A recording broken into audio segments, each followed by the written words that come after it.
Des enfants et puis les agences et cadres du Fonds forestier national soutient la vision du nouveau directeur général accusé de mégestion, détournement de fonds et clientélisme par une presse en ligne. Ils se sont exprimés à travers un mémorandum adressé au président du conseil d'administration. Voilà tout pour les titres. Une fois de plus, bonsoir et bienvenue dans ce journal. Ouverture de la 34e session de la conférence des chefs d'État de l'Union africaine. Le président de la République, Félix-Antoine Tshisekedi Tshilombo, a reçu des mains du président de la Commission de l'Union africaine, Moussa Faki Mohamed, le drapeau et le marteau, symbole du pouvoir de la présidence en exercice de l'Union africaine. Cette passation de pouvoir est intervenue dans un contexte particulier, celui de la Covid-19, avec ses effets dévastateurs en Afrique. Mais bien avant cette passation de témoins, le président sortant a installé le bureau 2021 de l'Union africaine constitué du Kenya, du Sénégal, de l'Afrique du Sud, de l'Égypte, mais aussi de la République démocratique du Congo. Reportage. La passation, le président de la commission le fait en lieu et place du président sortant. Le marteau de commandement et les drapeaux de l'Union africaine remis au nouveau président de cette institution, Félix-Antoine Tshisekedi Tshilombo, voilà l'image forte de la 34e session ordinaire de la conférence de l'Union africaine. En raison de la pandémie de Covid-19, le président sortant et tous les autres chefs d'État africains ont participé en visioconférence à cette passation de témoins. Le nouveau président de l'Union africaine a aussitôt pris les rênes du pouvoir et prononcé son allocution d'acceptation des mandats. Bien avant cette prise des fonctions, la cérémonie d'ouverture de la session a connu les allocutions du président sortant Cyril Matamela Ramaphosa et celle du président de la Commission de l'Union africaine Moussa Faki Mohamed. Dans son adresse, le président sud-africain a fait le bilan de sa présidence intervenue dans un contexte tout aussi particulier de la pandémie de Covid-19 et souhaité un fructueux mandat à son successeur. Président de la Commission de l'Union africaine arrivé fin mandat, Moussa Faki Mohamed a lui aussi fait le bilan de sa mandature. L'intégration à travers la zone de libre-échange continentale africaine, ZLECAf, les efforts de paix et de sécurité sont à mettre à l'actif de son passage. Son souhait est de voir le nouveau président parachever la réforme et s'atteler à la mise en place de projets intégrateurs. C'est le président de la Commission de l'Union africaine qui a accueilli le chef de l'État, Félix-Antoine Tshisekedi Tshilombo, à son arrivée au siège, et les deux personnalités ont eu une entrevue de près d'une demi-heure au 18e niveau de la tour de l'Union africaine avant le début des travaux.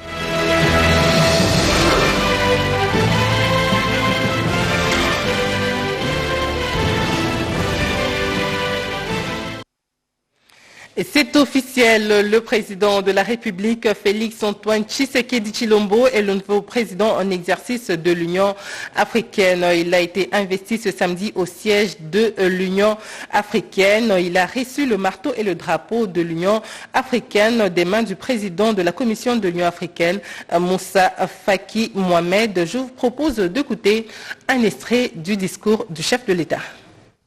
C'est un immense honneur que tous les États africains ont fait à mon pays, la République démocratique du Congo, par ma modeste personne, en lui accordant la présidence de notre organisation continentale. C'est un privilège unique pour la République démocratique du Congo qui accède ce jour à la présidence de l'Union africaine à un moment symbolique et hautement significatif où nous célébrons les 60 ans de la disparition d'un digne fils du Congo et de l'Afrique, M. Patrice Emery Lumumba. Croyant fermement au grand destin de l'Afrique, il n'avait pas hésité à organiser en août 1960 à Kinshasa, alors Léopoldville, le dernier congrès de l'histoire du grand mouvement du panafricanisme. Le 30 juin 1960, peu avant sa disparition tragique, il déclarait, je cite, « L'Afrique écrira sa propre histoire et elle sera au nord et au sud du Sahara une histoire de gloire et de dignité. Fin de citation. C'est dans cette optique que pour honorer la mémoire de tous les panafricanistes, j'entends ancrer la thématique de ma présidence de l'Union africaine dans la vision ci-après, une Union africaine au service des peuples. Au moment où nous accédons à la présidence de l'Union africaine, notre continent est en proie à un défi majeur, celui de faire taire les armes. Dans la région sahélo-sahélienne, les filles et fils de l'Afrique tombent chaque jour sous la barbarie du terrorisme. En République centrafricaine, la paix et la stabilité des institutions élues sont mises à rude épreuve par des rébellions et des groupes armés. Dans la partie est de mon pays, la République démocratique du Congo, persiste, comme je l'ai relevé à plusieurs reprises, l'insécurité causée par des groupes armés locaux et des mouvements terroristes étrangers, notamment les ADF. Il en est de même de l'Afrique australe, réputée pour sa stabilité et son pacifisme, où le terrorisme est en train de sévir dans la partie nord du Mozambique. L'intégralité du discours du président de la République et du président de la République, Félix-Antoine Tshisekedi Tshilombo, qui est le nouveau président de l'Union africaine à l'occasion de l'ouverture du 34e sommet de l'Union africaine. C'est à suivre après le journal. Le président de la République, toujours Félix-Antoine Tshisekedi Tshilombo, est arrivé ce vendredi à Addis Abeba. Le chef de l'État va participer à la 34e session de l'Union africaine, au cours de laquelle il a été investi président de l'Union africaine. Images et commentaires. Une aide d'honneur au rythme de la musique traditionnelle africaine, c'est le protocole choisi pour accueillir le président de la République démocratique du Congo, Félix-Antoine Tshisekedi Tshilombo, à quelques heures seulement de son investiture à la tête de l'Union africaine. Pour marquer davantage ce grand retour, la présidente de la République d'Éthiopie, Mme Sahle-Work Zewde, a fait le déplacement de l'aéroport international Bolé pour souhaiter la bienvenue au porte-étendard du continent africain.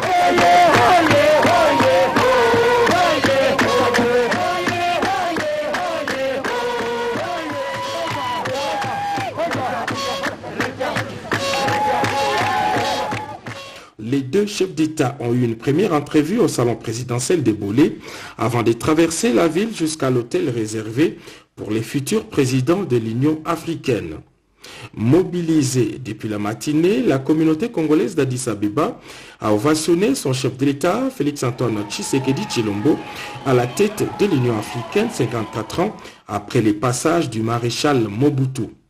C'est ce samedi 6 février 2021 que le président de la République démocratique du Congo va recevoir le marteau et l'emblème de l'Union africaine dans la salle Nelson Mandela. Depuis ses bureaux de l'Union africaine à Addis Abeba, Félix-Antoine Tshisekedi Tshilombo va présider ses premières réunions en visioconférence ce samedi 6 et dimanche 7 février. Entre-temps, le pays hôte se prépare à le recevoir officiellement pour lui rendre les honneurs dus à son rang de président du continent africain.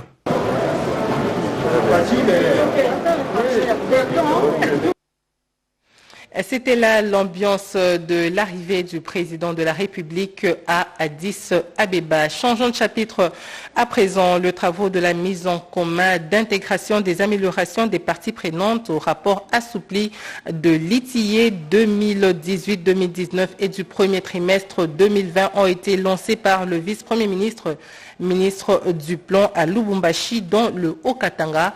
Occasion pour Élisée Mounemboué de visiter quelques services de ce ministère, nous dit Peggy Mukunda. C'est depuis le 1er février dernier que la vice-premier ministre et ministre du plan, Élisée Mounemboué, séjourne dans la capitale du cuivre. À l'aéroport international de la Loano, l'autorité ministérielle a été accueillie par un comité restreint des membres du secrétariat exécutif de l'ITIE-RDC, conduit par son coordinateur national, Jean-Jacques Kayembe. Selon les informations à notre possession, ce membre du gouvernement national a présidé la cérémonie d'ouverture de l'atelier de mise en commun et d'intégration des améliorations des parties prenantes au rapport assoupli 2018-2019 et premier semestre 2020. Au Pullman Grand Caravia Hotel de Lubumbashi, et ce en présence du ministre national de Mines, du vice-gouverneur de la province du Haut-Katanga, des membres du corps diplomatique de la République française, des ministres et députés provinciaux, des membres de la société civile, des institutions publiques ainsi que du secrétaire exécutif de l'ITURDC. Après un débat houleux axé sur la mise en commun du rapport assoupli 2018-2019 et premier semestre 2020 entre les membres du secrétariat exécutif de l'ITURDC, représentés ici par la vice-premier ministre et ministre du Plan, mais également présidente du comité exécutif de l'ITURDC, du ministre national de Mines, du coordinateur national de l'ITURDC et les parties prenantes. L'assistance a proposé des pistes de solutions tendant à améliorer ce rapport avant sa publication en cette année 2021. Parlant de son agenda de travail à Lubumbashi et après la cérémonie de clôture de ses assises, la vice-première ministre et ministre du Plan, Élisée Minembwe, a visité quelques services relevant de son ministère à Lubumbashi. D'abord, l'autorité ministérielle s'est rendue à la division provinciale du Plan. Dans un entretien avec les agents de cette division, M. Mbouya Popopo, alors chef de division du Plan, a passé en revue toutes les activités déjà réalisées concernant le plan de développement local des communes, des territoires et secteurs. Prenant la parole, la vice-première ministre et ministre du Plan, Élisée Minembwe, a exhorté ses agents à plus d'assiduité au travail. Séance tenante, un présent lui a été offert. Poursuivant sa visite d'inspection et de travail, la vice-première ministre et ministre du Plan s'est rendue à l'ANAPI, section du Haut-Katanga, et à l'Institut national des statistiques. Un échange houleux axé sur le fonctionnement de ces services a été enregistré. Je vous le disais en titre, lancement de la campagne et sensibilisation sur l'autonomisation de la femme et de la jeune fille avec comme thème le mariage des enfants. L'artiste musicienne Céline Mbanza était la principale animatrice, nous dit Eugénie et Dada Chabani.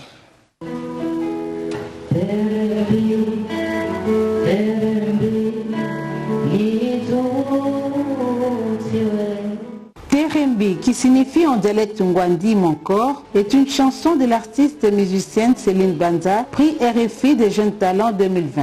C'est une interpellation des jeunes filles et des femmes à valoriser leur corps et à dire non à l'exploitation sexuelle et à toutes sortes de violences basées sur les genres. Cette chanson est utilisée par l'UNICEF et les ministères provinciaux du genre et affaires sociales comme un support des plaidoyers de la campagne de sensibilisation contre le mariage précoce en Mbandaka. Campagne qui sera organisée dans 5 provinces et la province de la Chuapa et la province pilote. Elle a été lancée à Mbandaka le 28 janvier 2021 par la division provinciale du genre et affaires sociales avec l'appui financier et technique de l'UNICEF. La ville de Mbandaka bat les records des mariages précoces en République démocratique du Congo. Selon l'enquête mixte 2019, le taux de mariage précoce en Mbandaka est de 28%. L'enquête menée en 2020 par le ministère provincial du genre avec l'appui financier et technique de l'UNICEF révèle que 56% des filles ont déjà pratiqué les rapports sexuels avant d'atteindre leur âge de maturité, c'est-à-dire 18 ans. De ces filles, 6% sont des filles mères. Ces statistiques étaient données par la chef de division du ministère du genre, famille et enfants et des affaires sociales. C'était au cours du forum des discussions participatives des associations féminines et des associations de jeunes sur les mariages précoces. L'objectif de ces forums, agrémentés par Céline Mbanza, était de favoriser la transformation socio-culturelle des femmes et des filles et de relever sans tabou les défis du mariage précoce. Il était aussi question de proposer des pistes et des solutions aux autorités congolaises pour lutter contre le mariage précoce qui constitue un frein réel à l'épanouissement intégral de la jeune fille en RDC. Une des participantes a apprécié à sa juste valeur ces forums. Je viens de participer à ce forum qui parle du mariage précoce.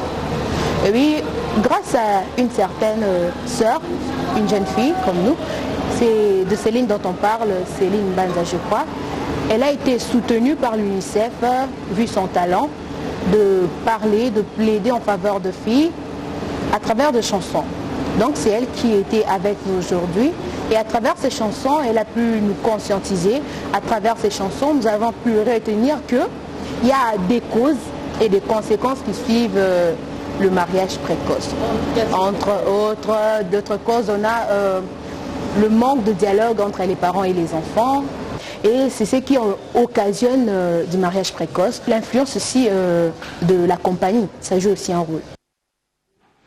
Les équipes de la SNEL SA sont à pied d'œuvre pour rétablir l'électricité à Likasi dans la province du Haut-Katanga et ce après le vol des cornières de la ligne 220 kV numéro 43 Fungurume-Panda par des inciviques. Et pour s'enquérir de l'évolution de travaux de réhabilitation, une délégation de la SNEL SA s'y est rendue. Yvette Makutima et Dichala reportage.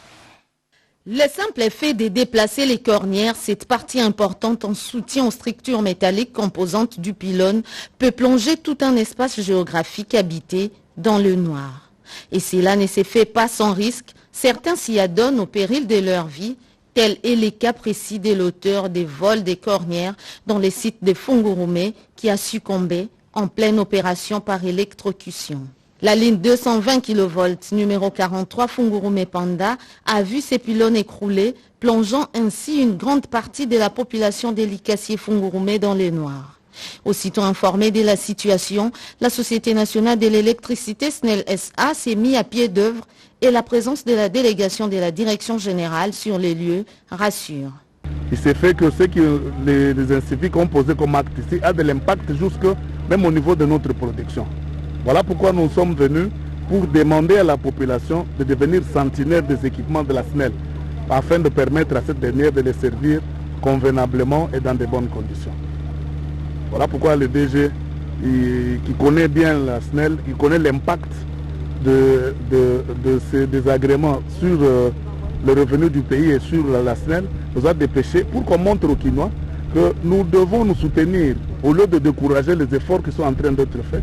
Tous les moyens humains, matériels que financiers de la SNEL SA sont disponibles, y compris l'accompagnement du géant minier Tenke Fungurume Mining pour assurer la remise en service de ces ouvrages du génie civil en vue d'un rétablissement rapide de l'énergie électrique dans ces coins du pays. Quand le pylône 6 s'est écroulé, il y a eu d'autres pylônes qui ont bougé. Il y a un pylône, le pylône numéro 4, qui est affecté sérieusement.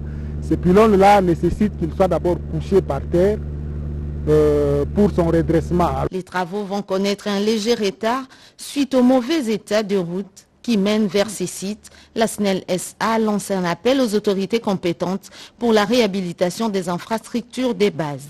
Et dans la pratique, la remise devrait intervenir le 10 février 2021.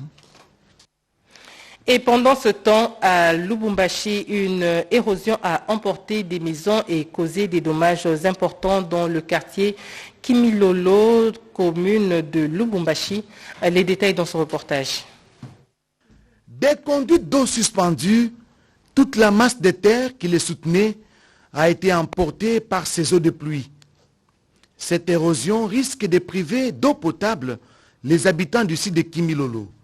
Pour peu qu'on y prête attention, plusieurs quartiers de la ville de Lubumbashi seront privés d'eau à la suite de ces inondations. Il sera donc difficile de fournir 2500 mètres cubes à ces habitants confrontés déjà au problème d'affaissement des sols à certains endroits, comme le montrent ces images. Une situation qui aurait pu être évitée et aujourd'hui l'usine de traitement d'eau de Kimilolo est touchée. Et nous avons dû alerter à ce sujet toutes les autorités provinciales pour leur dire que c'est très capital que l'on intervienne aujourd'hui et que l'on intervienne urgemment afin d'éviter les dégâts. Mais malheureusement, les dégâts ont déjà commencé à se manifester.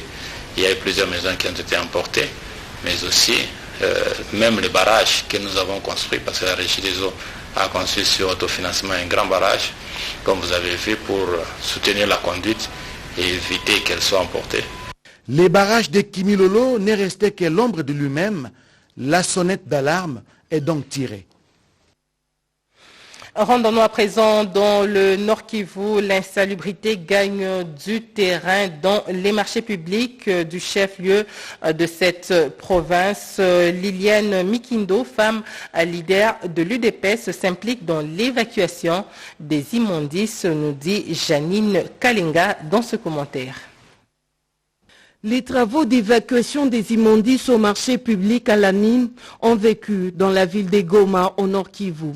Selon le président du marché Matayo Rubongo, vice-président intermarché du chef-lieu du Nord Kivu, cette opération d'évacuation des immondices s'inscrit dans le cadre d'assainissement et de lutte contre l'insalubrité urbaine, devenue une réalité dans tous les marchés publics de la ville de Goma. Pourtant, une taxe est perçue pour cette fin utile.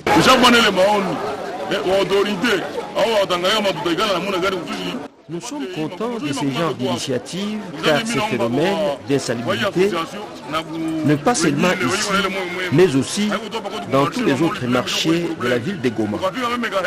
Les jeunes du quartier Imbi et ceux de l'UDPS ont mis la main à la pâte sous la sensibilisation et la mobilisation de Madame Liliane Mikindo, épouse du ministre d'État, ministre des Hydrocarbures.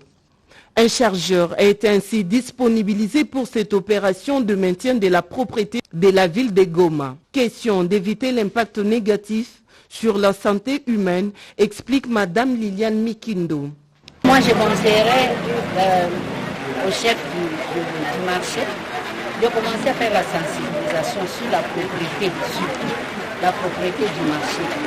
Un marché, ce n'est pas un endroit où on peut étaler n'importe quoi. Le maire de la ville de Goma, Timothée Mouissa, et le bourgmestre intérimaire de la commune de Goma ont vite fait d'effectuer une descente sur les lieux pour se rendre compte de cette opération d'assainissement.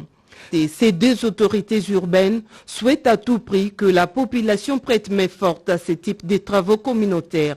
Aussi, ces jeunes qui veulent soutenir l'action sociale du chef de l'État ont procédé au ramassage des déchets ça et là à l'intérieur du marché, dont les immondices traînaient depuis bientôt 3 mois sans être évacués. Sachez également que les Né-Congo, originaires de la province du Congo central, réfléchissent autour du développement de cette partie du territoire national. Occasion pour eux de soutenir le président de la République et président en exercice de l'Union africaine, Félix Antoine Tshisekedi Tshilombo. Jacques Kabwaba pour le reportage. Ils sont nés Congo, originaires de la province du Congo central. Ils soutiennent le président de la République démocratique du Congo et président en exercice de l'Union africaine, Félix Antoine Tshisekedi Tshilombo. Les signaux envoyés depuis son accession à la magistrature suprême ont convaincu ces dignes fils du territoire national. Avec les grandes mutations politiques qui augurent les lendemains meilleurs, les originaires du Congo central veulent apporter leur pierre de contribution. La prise en compte du poids économique et financier de la province du Congo central dans la répartition des postes de responsabilité au sein du prochain gouvernement de la République. Des entreprises et établissements publics dans l'armée et la police nationale, dans les services de sécurité, dans la diplomatie ainsi que dans l'administration publique. Les descendants de Nzingankouvu, de Simon Kimbangu, de Kimpanvita, de Joseph Kasavubo, que le chef de l'État a élevé au rang de héros national, comptent sur son sens de justice pour qu'à ses côtés, il l'accompagne pour réussir son pari de développement de la République démocratique du Congo. Dans ce reportage, Jacques Kawaba toujours nous propose les préparatifs de la messe d'action de grâce du nouvel évêque de Kindu. Toutes les batteries sont mises en marche pour la réussite totale de la cérémonie du sacre de Monseigneur François Mouhoya, nommé évêque du diocèse de Kindu par le Saint-Siège. À la cathédrale Saint-Esprit de Kindu, l'abbé Pierre Massilanda, vice-président du comité organisateur, s'entretient avec différentes délégations des associations, du gouvernorat et autres en vue de peaufiner des stratégies. L'événement aura lieu ici, au stade Kamakuta. D'un côté, l'équipe de menuisiers et charpentiers s'apprête à monter le podium. Et de l'autre, les bernardistes debout du Maniema se livrent à assainir le site. Ils sont mobilisés pour réserver un accueil chaleureux au nouveau leader du Maniema, Maître Bernard Takei Ngumbi. À suivre les coordonnateurs des bernardistes, Albert Ndakala Misenga, tout est fin prêt. C'est avec joie que j'ai reçu la nomination du nouvel évêque. J'ai dit merci à Dieu parce qu'il a donné possibilité quand même au fils des terroirs de monter jusqu'à ce niveau. Je salue l'arrivée de mon leader, son Excellence Bernard Takaïs, et j'ai dit merci à son Excellence Félix Antoine Tshisekedi qui a bien voulu et qu'il soit représenté par mon leader, fils des terroirs. C'est vraiment une opportunité pour moi. Par rapport à son arrivée, je suis en train de se préparer pour que tout Kindu soit mobilisé pour aller l'accueillir de l'aéroport jusqu'à sa résidence. Déjà, plusieurs notables du Maniema venant de différents coins de la RDC sont en train d'arriver à Kindu. Le président de la République sera représenté par le vice-ministre de la Justice, Maître Bernard Takei Ngumbi. Le patron de la justice congolaise annonce son arrivée dans les chefs-lieux du Maniema, sauf imprévu, ce vendredi. Les agents et cadres du Fonds forestier national soutiennent la vision du nouveau directeur général de cette structure accusé de mégestion, détournement de fonds et clientélisme par un média en ligne. Ils se sont exprimés à travers un mémo adressé au président du conseil d'administration. Regardez.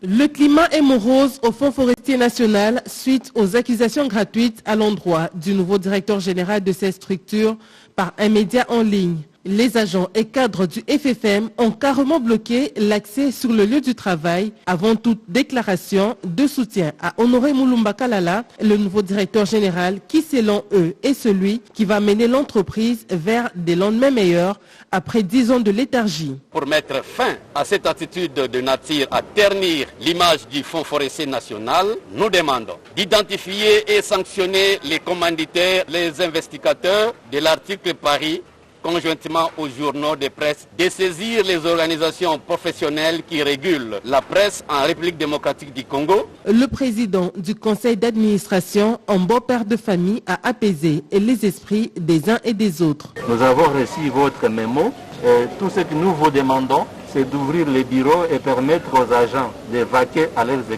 occupations pendant que le conseil d'administration que vous avez saisi examine la situation. Honoré Mulumba Kalala, directeur général du FFM, n'a pas manqué de mots. Il a réagi aux allégations de ses accusés. Comme la loi le demande, nous avons lancé le droit de réponse 24 heures après. Et nous étions agréablement surpris que ceux qui avaient écrit ces choses étaient confondus. Le conseiller principal du chef de l'État en charge des infrastructures a fait la restitution de sa mission d'Égypte, nous dit Eric Abamba. Les derniers périples de la délégation congolaise conduite par le chef de l'État au Caire en Égypte constituent les couronnements des longues négociations des différents grands projets qui seront exécutés entre la RDC et l'Égypte.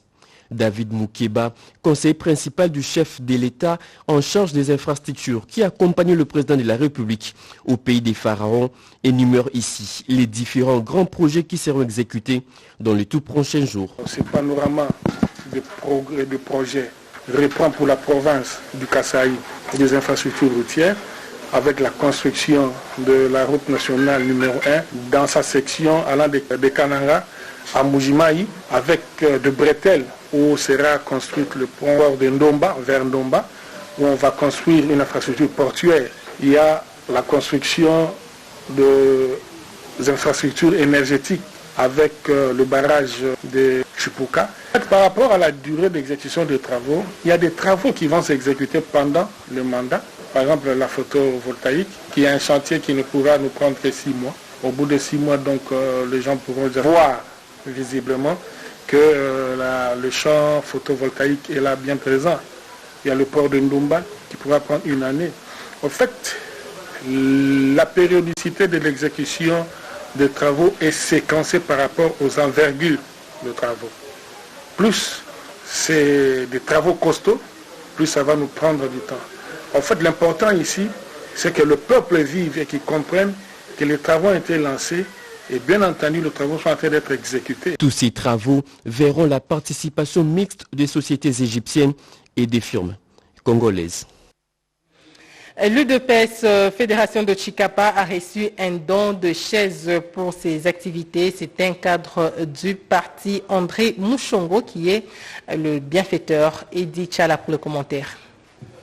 C'est en présence des quelques membres du bureau fédéral de l'Union pour la démocratie et le progrès social, UDPS Tshisekedi, qu'André Mouchongo Machara, membre de ce parti politique, a remis un lot de chaises pour la permanence. Reçu par Dona Mwamba Mutombo, président de la fédération UDPS Chikapa 3, la délégation envoyée par André Mouchongo, cadre du parti présidentiel, soutient les idéaux du chef de l'État, celui principalement de « le peuple d'abord », ce qui lui a valu l'appellation des jeunes leaders par la population de Chikapa à cause des actions qu'il ne cesse de poser, soit à travers la fondation qui porte son nom, ou soit en tant que membre de l'Union pour la démocratie et le progrès social. Fedi Malengue, qui a conduit l'équipe au nom du bienfaiteur, explique l'essence de ce geste.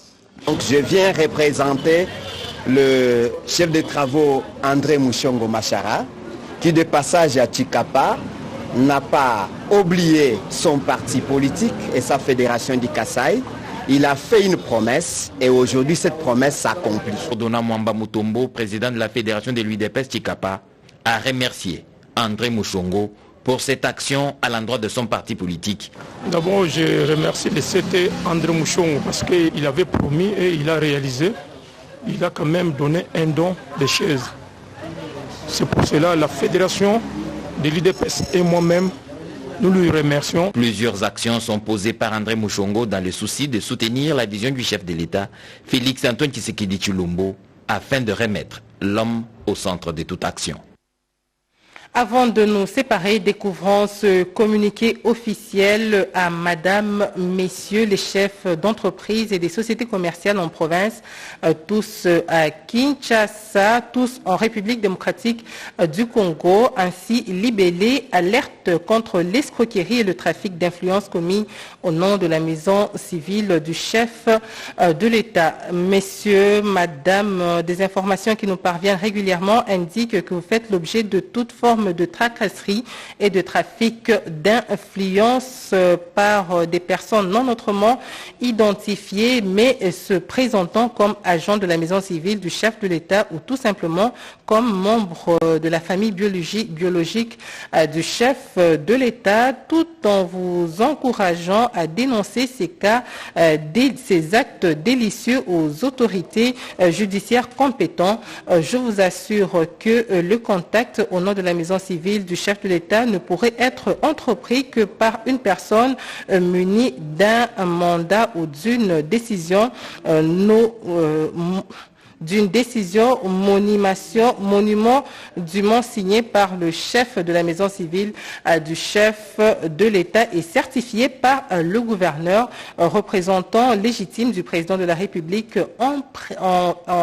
en province, allais-je dire, fait à Kinshasa le 5 février 2021. Bruno Miteo Nyenge, chef de la maison civile du chef de l'État. Ce journal est complètement terminé. Vous suivrez l'intégralité du président de l'Union africaine et président de la République, Félix Antoine Tshisekedi Tshilombo, à l'occasion de l'ouverture de la 34e session de l'Union africaine. Juste après ce journal, mesdames et messieurs, merci infiniment de nous avoir suivis. L'information continue sur nos antennes en français et dans les 4 langues nationales. Au revoir et à la prochaine.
Merci beaucoup, Monsieur le Président Cyril Matamela Ramaphosa, pour cet honneur.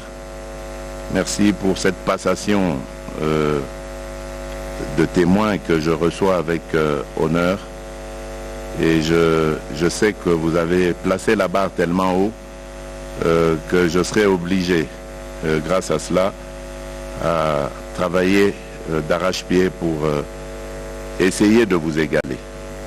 Majesté, Excellences, Mesdames et Messieurs les chefs d'État et de gouvernement, Monsieur le Secrétaire général des Nations Unies, Monsieur le Président de la Commission de l'Union africaine, Excellences, Mesdames et Messieurs les ministres, distingués invités, Mesdames et Messieurs, c'est un immense honneur que tous les États africains ont fait à mon pays, la République démocratique du Congo, par ma modeste personne, en lui accordant la présidence de notre organisation continentale.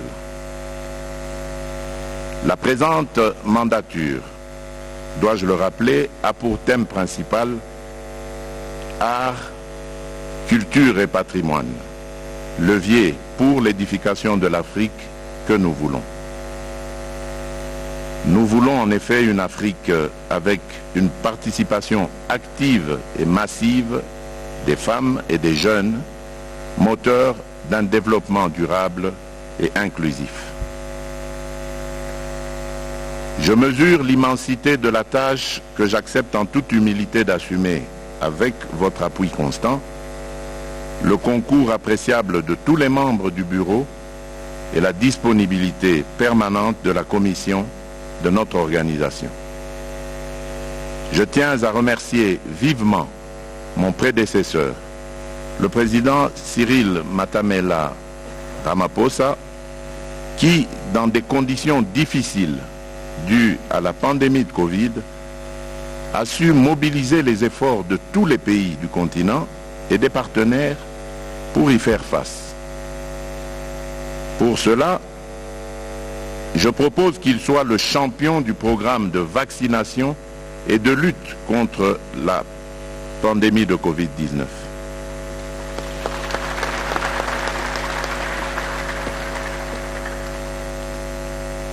Je salue chaleureusement et remercie fraternellement son Excellence, Madame Saleh Work Zewudi, présidente de la République démocratique fédérale d'Éthiopie, et son Excellence, Monsieur Abiy Ahmed, Premier ministre, pour la qualité de l'accueil et que le peuple éthiopien n'a cessé de nous réserver lors de nos assises au siège de l'organisation.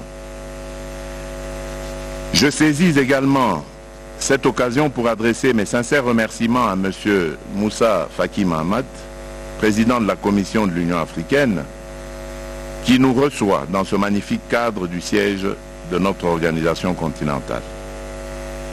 Excellences, Mesdames et Messieurs, c'est un privilège unique pour la République démocratique du Congo qui accède ce jour à la présidence de l'Union africaine à un moment symbolique et hautement significatif où nous célébrons les 60 ans de la disparition d'un digne fils du Congo et de l'Afrique, M. Patrice Emery Lumumba. Croyant fermement au grand destin de l'Afrique, il n'avait pas hésité à organiser en août 1960 à Kinshasa, alors Léopoldville, le dernier congrès de l'histoire du grand mouvement du panafricanisme. Le 30 juin 1960, peu avant sa disparition tragique, il déclarait, je cite, « L'Afrique écrira sa propre histoire et elle sera au nord et au sud du Sahara une histoire de gloire et de dignité. » Fin de citation. C'est dans cette optique que pour honorer la mémoire de tous les panafricanistes, j'entends ancrer la thématique de ma présidence de l'Union africaine dans la vision ci-après, une Union africaine au service des peuples. Cette vision spécifique qui s'inscrit dans le premier plan décennal de mise en œuvre 2014-2023 de l'agenda 2063 va se décliner autour de 9 piliers stratégiques mieux détaillés dans mon plan d'action. Les arts, la culture et le patrimoine constituent le socle de la renaissance africaine. Ils nous offrent l'opportunité d'opérer notre retour aux sources. En tant que somme des inventions de l'homme, de ses innovations et de ses combats pour assurer sa survie et son épanouissement, la culture est effectivement, comme le disait Léopold Sédar Senghor, au commencement et à la fin de toute chose, car elle embrasse tous les domaines de la vie. Excellences, Mesdames et Messieurs, au moment où nous accédons à la présidence de l'Union africaine, notre continent est en proie à un défi majeur, celui de faire taire les armes. Dans la région sahélo-sahélienne, les filles et fils de l'Afrique tombent chaque jour sous la barbarie du terrorisme. En République centrafricaine, la paix et la stabilité des institutions élues sont mises à rude épreuve par des rébellions et des groupes armés. Dans la partie est de mon pays, la République démocratique du Congo, persiste, comme je l'ai relevé à plusieurs reprises, l'insécurité causée par des groupes armés locaux et des mouvements terroristes étrangers, notamment les ADF. Il en est de même de l'Afrique australe, réputée pour sa stabilité et son pacifisme, où le terrorisme est en train de sévir dans la partie nord du Mozambique. Excellences, Mesdames et Messieurs, une Afrique au service des peuples se construit aussi à travers l'intégration du continent. C'est ici le lieu de saluer les progrès accomplis dans le processus de ratification de l'accord de libre-échange continental africaine, la ZLECAf, le démarrage des échanges commerciaux en début de cette année et l'action du président Mahamadou Issoufou pour le rôle qu'il a joué dans le lancement de la ZLECAf.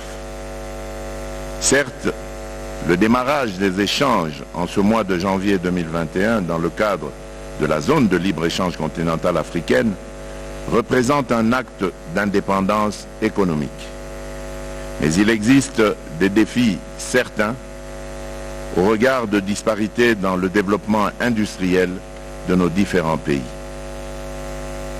Excellences, Mesdames et Messieurs, nul n'a vu venir la pandémie de Covid-19 qui a pris au dépourvu toute l'humanité au point de nous faire perdre des vies humaines, de restreindre les mouvements des personnes et de déstabiliser nos économies.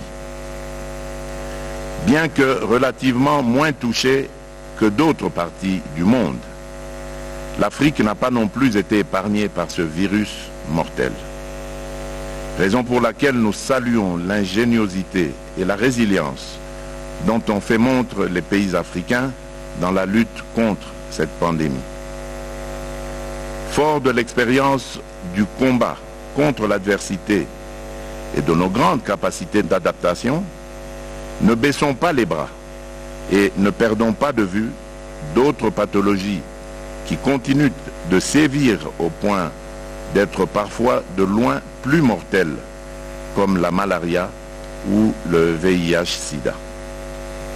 Organisons-nous ensemble avec nos partenaires internationaux pour une grande offensive contre ces différents fléaux.